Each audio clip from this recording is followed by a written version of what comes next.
Hello and welcome to ukramedia.com. My name is Sergei Prokhnevskiy and today I'm going to show you 22 useful tricks in After Effects you may not know about. And obviously I do realize there's a lot of you that probably know them all, and if that's you, I'm sorry for wasting your time. Be sure to come back next time. But anyway, this is also a part 2 video to the one I made 2 weeks ago. 20 useful tricks in After Effects. So be sure to take a look at that one first before you give this one a try. But anyway, in the meantime, let's dive into our number 1. It is Shift Parenting Behavior. So for this, I have a quick little animation, basically 2 objects doing different things. And what if, let's say I wanted this orange logo to be inside this blue logo, but yet holding on to its animation, basically scaling back with the position keyframes. What would I do? So in the past, what I would do, I would select position keyframes and make sure snapping is on, and I would drag it over here and snap it to the blue object, and then parent it to the blue object, and then I will get what I'm looking for. But there's a much quicker and better way to do it. So all you have to do is hold down Shift on your keyboard and then parent your logo to the blue object, and it will basically not only snap it to that object, but it will keep the same keyframes you had for that logo animation, which is really awesome. And another way to do it is basically holding down Shift and just doing it from here, parenting it to the blue object, and it will get you down. So yeah, Shift Parenting Behavior is awesome. Number 2 is layer selection, and this one is pretty cool actually. So let's say I have all these blue elements linked or parented to this object right here, and as you can see that it is. What if, let's say, I want to select everything that's parented to this object? What is the quickest way to do it? I mean, one way you can do it is just going through layers and make sure you find them, but if you have a lot of objects, it can get very time consuming. The quickest way to do it is basically select the parent, or the object that everything's parented to, and then right click on it and say select children, and it will select everything that's parented to it. And let's say, what if I want to invert this selection? How can I do that? Basically right click on the selected layer and just say invert selection, and it will get you there. Number 3 is go to visible item in the timeline, and for this I have a quick animation. It's just a lower third animating. But what I'm interested in is basically the keyframes here. What if I wanted to go to the next available keyframe and do changes? What's the quickest way to do it? I mean, obviously you can hold Shift and drag and you can snap the keyframes, but the keyboard shortcut for it is just hit K and it will go to next keyframe forward. And to go backwards, it just hit J and it will do the same thing backwards. But also, there's a cool feature. If I wanted to go this marker, because it doesn't read markers, all I have to do is just right click here and just say go to marker time, and it will go right here. You can do also the same thing for keyframes. Just right click on a keyframe and say go to keyframe time. Number 4 is reveal properties, and this one is very common. A lot of you know it, but they did a small tweak to it in Creative Cloud that I really like. So in the past, if you wanted to reveal your positions or all your keyframes and stuff, you would hit U on your keyboard, but when you would do that, you would see all your expressions, positions, scales, which is awesome. But expression part wasn't that great, because sometimes if you have long expressions, they would just take up most of the timeline, and it's frustrating. But what they've done now is awesome. So all you have to do is to reveal your keyframes, just hit once, like U once, and you'll see all your keyframes. But if you wanted to see keyframes and expressions, you would just hit it twice, and you get that. Number 5 is paste layers at current time. And this one sounds kind of obvious, and I'm sure a lot of you use it, but I'm still surprised how many people either don't know about it or just don't use it, period. So all it is, basically, let's say I want to copy this layer. I would do Control-C, and to paste it, I would select the layer I want to paste on top of. So let's say that, and then Control-V to paste. So that's good. But what if, let's say, I want to paste what I just copied right at 3-second mark? Because if I do Control-V, it still pastes at 0. So, but how do I do it at 3 seconds? So I hope you're not doing this. I hope you're not doing Control-V and then holding Shift and click and drag and snap it to the time indicator. But there's a quicker way to do this. So all you have to do is just do Control, obviously copy first, and then do Control, instead of doing Control-V, just do Control+ALT+V. And that will paste it right at the time mark your time indicator is at. Number 6, close other timeline panels. And I I kind of went over closing panels in my other video, and all you have to do, you know, Control W will close one at a time, and Control Alt W will wipe, you know, the whole frame. But what if I just want to keep this one and close all the other one? What's the quickest way to do this? And the quickest way is just basically going in here and then do close other timeline panels, and it'll give you exactly what you want. Number 7 is finding missing footage, effects, or fonts. And let's say I have a composition that has a bunch of elements missing, and I would hate to go to each one, right click and reveal in project and stuff like that, and then replace it there. But what if there was a way for me to see all of them at once, all of the missing stuff in here, instead of trying to go and find them in here? So what's the quickest way to do it? All you have to do is just start typing missing, and it'll give you 3 options: footage, fonts, or effects. So in my case, I'm just going to do footage. And as you can see, it'll show all my missing footage. And then here I can do Control H and replace with whatever. But there's another way to do it, is just go File and Dependencies, and you'll have the same options as here. Number 8 is Reveal in Explorer. And you know, in the previous versions of After Effects, to reveal something in Explorer, you had to take a few steps. And basically, you would have to right-click on this and then go to Reveal Layer Source and Project. And only out of here you can go, you know, right-click and then Reveal in Explorer. And only then you can get there. But now in Adobe Creative Cloud, all you have to do is just right-click on the layer and go to Reveal in Explorer right here, and you'll get there faster. Number 9 is Copy with Property Links. This one is amazing, and I think it's only available to Creative Cloud users. So I'm sorry, all the other versions of After Effects. So all it is, let me explain. So let's say I want to apply some kind of effect to my this logo, and I'm applying change to color. So let's say I want to change orange to I don't know, some kind of a bluish color. Okay, and let's say I also have to do the same thing to this one, and let's say I have a bunch more, you know, so it can be time consuming. So you would Control C, copy that, and then paste, and you can go on and on and on. But what if your boss came back or your client came back to you and said, hey, change this to purple? So you would go in here and then change to some kind of purple color, and then OK, and then again you have to do Control C, paste it to all the other ones. I mean, these are all the steps that I wish we could avoid, and now we can. So basically, what you do now, instead of doing this, I'm going to erase this effect. Instead of copying Control C like a regular copy, now you just do Control Alt C. It's basically this right here, Control Alt C, and it's copy with property links. So Control Alt C, and if you paste it now, Control V inside this one, if you go back to your original one and play around with colors, it automatically adjusts your other ones. So it's very awesome. The same thing goes, I don't know, for all the other properties. I mean, let's try like scale. Let's do Control Alt C and then paste it in here. So now if I mess with scale in this layer, it automatically you know, does that one as well. Let's try mask. The same thing. Let's say I'm going to copy this, Control Alt C, and then paste it, Control V. So now if I go into this one, if I move a point, it will do the same thing here. I mean, the sky is the limit for this. You can use it for all kinds of things. So it's very cool. But there's also, if you go to edit, there's another one that says copy with relative property links. And basically, the way I understand it, I think it's the exact same thing, except that it creates expressions that do not reference the source comp by name when you copy it. So number 10 is center anchor point. And basically, for this one, I'm just going to bring in a text into my composition. So Control T to bring the text. So I'm going to type ukramedia.com. And let's say I want my anchor point of this text to be in the center. One way you can do it, you can do the whole ruler thing and line them up exactly to the center. I hope you're not doing that. And then hit Y on your keyboard and grab this anchor and then center it, snap it to the center. That's one way to do it. Another way, you can obviously do the whole snapping thing and then just drag it to the center. And then that's one way to do it. But there's a much quicker way to do it. All you have to do is just select your text or any object. Let's say even this one, I'm going to offset it. And all you have to do is just do CTRL+HOME, and it will center anything that you have. CTRL+ALT+HOME. So it's a quick little shortcut, but it's very awesome.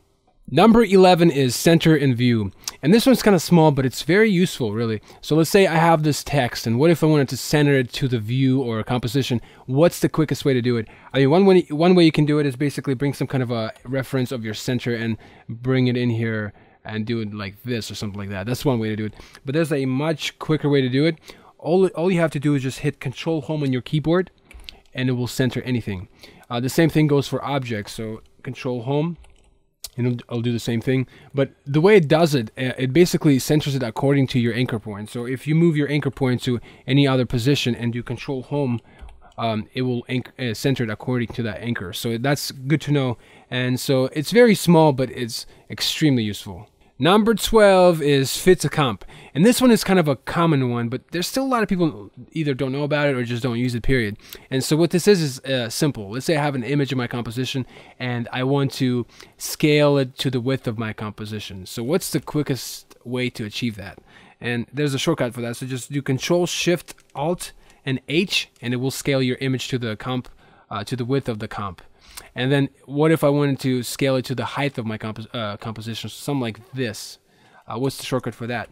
And all you have to do is just hit Control+Shift+ALT+G, and it will scale it to the height of your composition.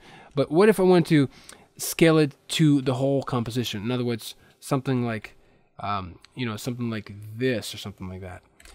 What's the shortcut for that? You just hold down Control+Alt+F, and you'll get exactly what you're looking for. Number 13 is flexible masking options. And for this one, I have a footage of my son walking our dog. I shot it with a cell phone, so it's kind of a crappy footage. But anyway, so what if I want to blur out his face? What are the steps I can do? In the past, you would probably use like, I don't know, like adjustment layers or something like that, and then do it that way, track the face. But now you can just do it all within this layer. So let's say I'm going to use a mask. And by the way, in the past, I mean, anything before Creative Cloud. So let's say I select this footage and then mask out his face, something like this maybe, and then I'll give it none here, okay? And now in Creative Cloud you can track masks, so I'm going to go to Tracker here and make sure that position, scale, rotation is selected, and I'll hit play, and it should give me a nice little track. Good. So now I have his face tracked. So next what I would do is apply fast blur effect. Okay, so, and I'll do my thing here, 10, okay, good. So here's the problem. My footage is blurred out, the whole thing. I only want to have the masked area blurred out. So what can I do to make that happen? So let's go into my effects, E on my keyboard, and then just go down here. Now if you go to composition options, and by the way, this feature is available in any effect, not just fast blur, just so you know. So, and if I hit plus here, I'll open up, it'll give me this mask option. So I'm gonna just say mask, make sure you select your mask, but mine is mask 1. Okay, I assigned it, but it's still nothing is happening. So I'm gonna go Shift M and bring my masking options. And inside here where it says none, I'm just gonna hit add. And you can tell that it basically applies that effect within that mask, and you can preview that as well. Number 14 is Bezier paths for shape layers, and basically this is kind of like an update. In the Creative Cloud, you can do Bezier paths for shape layers, and what I mean by that, you know how in the past, if you were to mask any kind of content with like in the layer, you had an option, either do the handles things, or you could do this roto Bezier thing, and it kind of automatically smooth things out for you. But you didn't have that option for shape layers. In other words, if I go to shape layers and don't select anything and just create a shape layer, in the past you were stuck to these handles. So, but now when you select your pen tool or whatever, you have an option now to have a Bezier path or roto Bezier thing. And also the same thing applies for like shape layers. Let's say like a star, or I don't know, a polygon, let's say.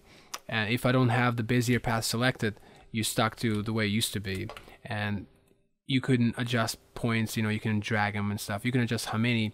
But now, if you select a shape you want and then just select this Bezier path and draw one, it will create a shape layer, and you can actually go inside each point and adjust them now. So it's kind of cool. Number 15 is reveal in timeline. And this one is a quick one. Let's say I'm in this composition and I'm in the logo effects. Let's say I'm working and I have a bunch of effects, and let's say I want to see this option in my timeline. What's the quickest way to do it? I guess one way you can do it, you're just hitting E and then just going through it, and you're there. But another quickest way is just right-click on anything and just say Reveal on Timeline, and it'll open it up exactly where you left off. Number 16 is Default Render Setting. And basically, for this one, I just have a quick composition. Let's say I want to send it to my queue so I can render it. Or you can also send it to Adobe Encoder by doing CTRL+ALT+M, and it'll send it to Adobe Encoder, and you can render it out of there. But I'm going to use render it out of my render queue. So if I hit CTRL+M, it will send it to the queue. But let's say I do my adjustment here, and let's say I want it to be H.264. But if I want to do another one and I do CTRL+M, it goes back to the default. So what is the quickest way for me to set it to H.264 every time? So one way to do it is when you click here and then hold Control and just click on H.264 here. And next time when you do CTRL+M, it will automatically remember that setting as a default. And another way to do it is basically going into here and then make template, and inside here, movie default, you just set it that way. Number 17 is set work area to duration of selected layers. And what I mean by this is simple. So let's say I have this, let's say I want to end my composition right at here. I mean, one way you can do it, you can do to the end of that and just hit N, or you can, drag it and shift, snap it. But the quickest way to do it, especially if you have a bunch or whatever, or especially, if you would just want to do it quickly, just do CTRL+ALT+B while your layer is selected, and it will automatically set the duration of your composition according to the selected layer. Number 18, delete all effects from selected layers. And this one is a very cool one. Let's say in this composition I have all these elements, and each element has some kind of effect on it, and actually a couple. Let's say stroke, drop shadow, hue and saturation, you name it. So what if I need to erase all of them from my elements? In other words, I just want them to be flat without any kind of effects. So in the past I would just go to one and then just go to effect controls here, and then Control-A, select all of them and erase, and then go to the next one, Control-A, erase, and go to the next one. I mean, this is way too many steps. Is there a shortcut for it? And there is. All you have to do is select all your layers and then do Control-Shift+E, and it will wipe out all the effects you had on them. 19 is turn off all other solo switches. And for this one, I just have the same elements. Let's say, what if I soloed some of them like this, and then all of a sudden I'm like, oh, I just want to hold on to this one. I guess I can just wipe them out. But the quickest way to do it, just hold Alt and click, and it will automatically wipe all the other one and keep yours active. Number 20, reset rotation and scale. And for this one, I just have a logo here. And let's say, what if I wanted to, I don't know, like scale it some, let's say up like this, and maybe rotate it some like that. What's the quickest way for me to reset the rotation and scale? And by reset, I mean rotation to 0 and scale to 100. I guess you can always type your value in here, but the quickest way to do it is just select your object and just double click on this selection tool, and it will reset the scale, and then double click on your rotation tool, it will reset the rotation. 21 is RAM preview with alternate settings. And for this one, I have just a footage of my son running through here and getting tackled by his cousin. So you know how to preview, you just hit 0 on your keyboard and you can preview it. But if you hit Shift 0, you get to activate the alternate settings. And by that, what I mean, if you go to preview here and select, RAM preview is a regular one, but if you go to a Shift preview, you can have a second options. You can set the frame rate, and also like skip every other frame. So let's say I'm going to skip one frame, and then resolution here as well. But it's kind of nice. Let's say sometimes you just want to skip every other frame. It will take half the speed that it usually takes to preview it, and that way you can catch all the spelling mistakes and stuff like that if you work on something that's pretty heavy. And so basically, I'll show you what I mean by that. So let me go to edit here and purge all my stuff, all memory, so I can show you. So now if I hold Shift and 0, and it'll just preview every other frame. All right, so the last one is live text templates for Premiere. So basically what this is simple. Now in Creative Cloud, you can actually create anything in After Effects that has text in it, and then you can bring the composition into the Premiere and change the text inside the Premiere without ever leaving Premiere. In other words, you can hand this lower third that I created over to an editor that uses Premiere, and he can change the text in my lower thirds without opening After Effects. And so let me show you how to set this up. So I'm going to do Control-K and go into my composition settings, and I'll go to Advanced tab here, and make sure you have template here checked, and then hit OK. So now I'm ready to take my composition to Premiere. So I can do it two ways. I can either, let's say here's the Premiere, I can either drag it or double click here and then open up my After Effects project. So I'm going to drag it in here, and then I'll go live or full screen on Premiere. And so in here you can see my animation. I'll bring it in and put it in my timeline so you can see that it's playing in my timeline. But what if I want to make another lower third and change the names and stuff in it?